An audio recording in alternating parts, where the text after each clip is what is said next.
आणि शेजाऱ्यांना जर का कळलं मी तुला त्रास देते काय केलंच काय एवढं राखून ठेवला म्हणून मी राखून ठेवला म्हणून संसार आहे काय ठेवलं आहे काय ग या मातीच्या चार भिंती सोडण्याचं काय शिल्लक आहे आतापर्यंत काय टवळी सांभाळले म्हणून काय बोलावीस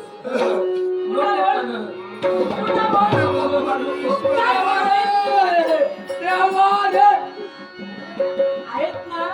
त्या सुद्धा पाडून टाकणार सगळी कामं केली पाहिजे सांगून ठेवते चल कामाला एवढी कामं उचल की भांडी ते बापाला सांग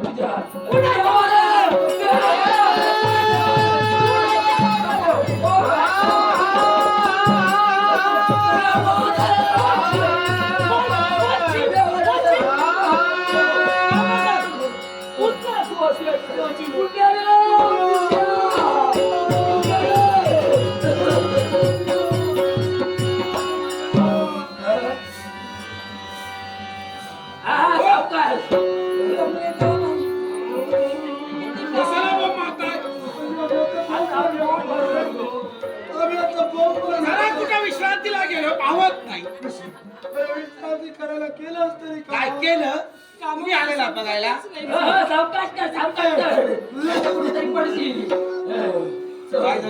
काय झालं म्हणून वरतोड करून काय झालं ते विचार वयानं वयोवृद्ध झाली तुझी आज तिला आता या अवजड कामात जाऊन ओ बाबा आता बायकांची कामं बायका करणार नाही तर अजून कोण करणार योग्य बोललात बायकांची कामं बायका काय करते तिचा कसा आहे चाळवरचा सरडा 3-3 दिवसाने रंग बदलतो सणासणाला रंग बदलतो ओ बाबा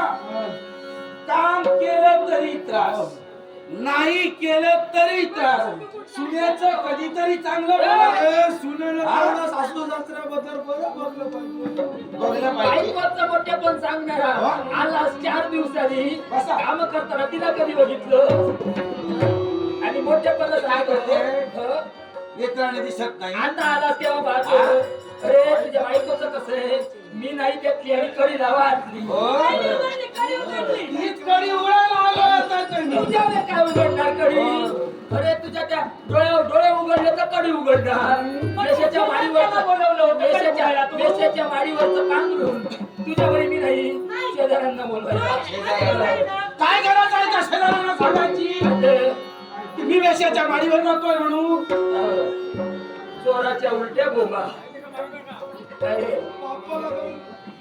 तुला काय वेशाच्या वाडी म्हणजे का पर्वत हो पर्वतच चढतोय आणि तुमचं रणगाणं राहण्यापेक्षा तिथं मी सुखार का बायको कडून कमी पडतं की का कमी काय ह्या तुमच्या क्लेशा हो म्हणून वेशाची सुख आहे आणि मी कशाला लोकांना सांगू लोकांना काही दिसत नाही दिसत नाही म्हणून तू